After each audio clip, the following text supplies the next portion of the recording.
Bismillahirrahmanirrahim. Halo, assalamualaikum warahmatullahi wabarakatuh.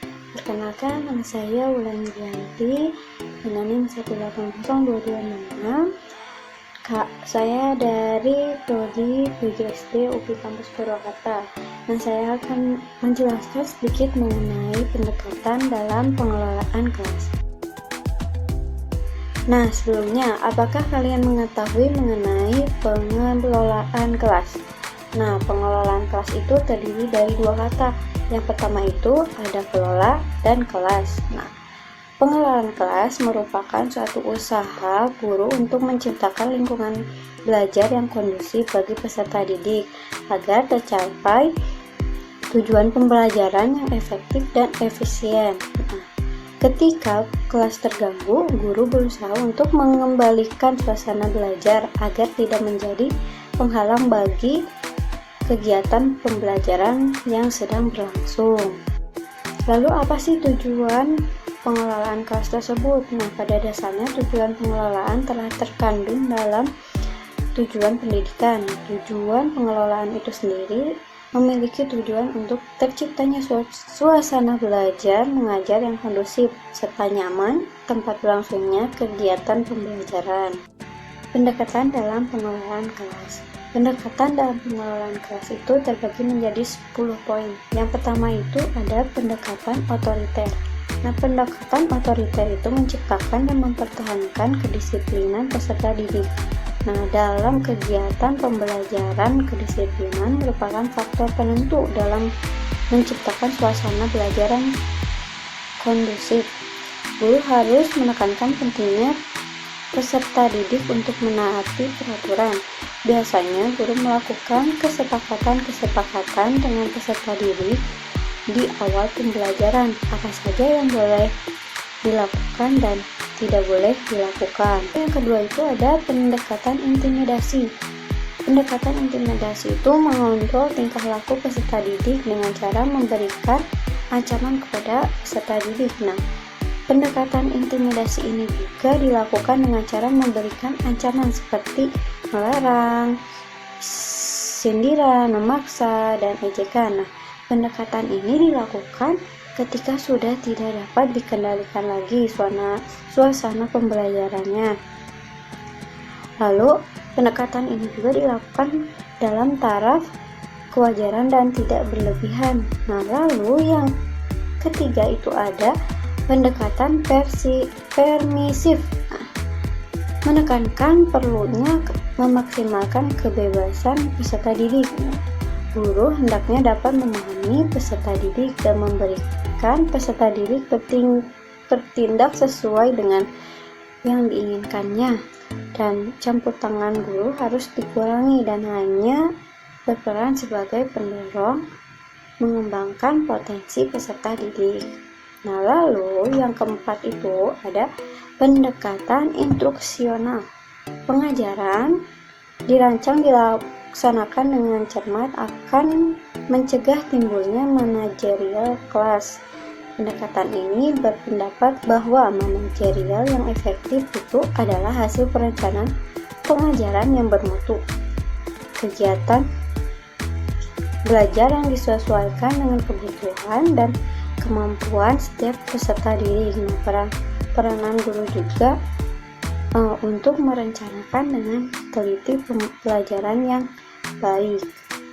Nah, lalu pendekatan yang kelima itu ada pendekatan pembelajaran. Pendekatan ini menunjukkan tingkah laku guru dalam mengajar untuk mencegah dan menghentikan tingkah laku peserta didik yang kurang baik. Nah, peranan guru ini adalah untuk perencanaan dan mengimplementasikan pelajaran yang baik. Nah, lalu yang keenam ada pendekatan resep.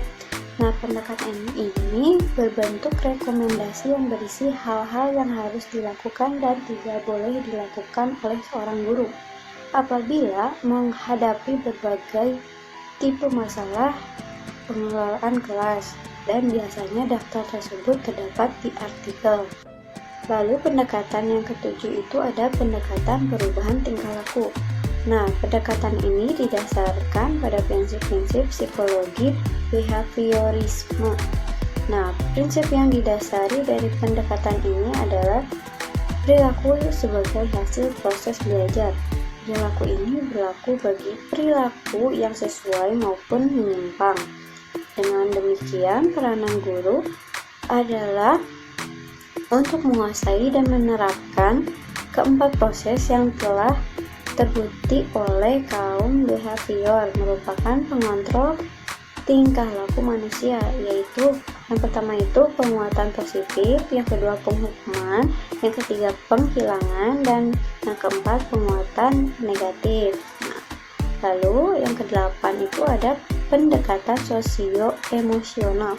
Pendekatan ini pembelajaran efektif tergantung hubungan positif antara sesama peserta didik maupun guru dengan peserta didik. Nah, tugas guru dalam pengelolaan kelas adalah membangun hubungan antar pribadi sosio yang positif dan meningkatkan iklim sosio-emosional yang positif pula.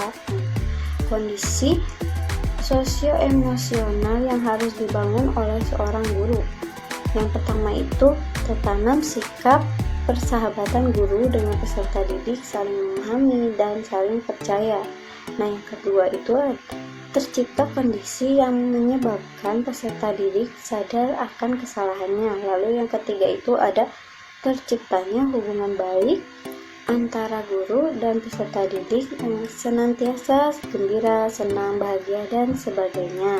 Lalu ada pendekatan yang kesembilan itu ada pendekatan kelompok. Pendekatan kelompok itu di mana seorang guru harus dapat menciptakan momentum yang dapat mendorong kelompok-kelompok di dalam kelas menjadi kelompok yang produktif.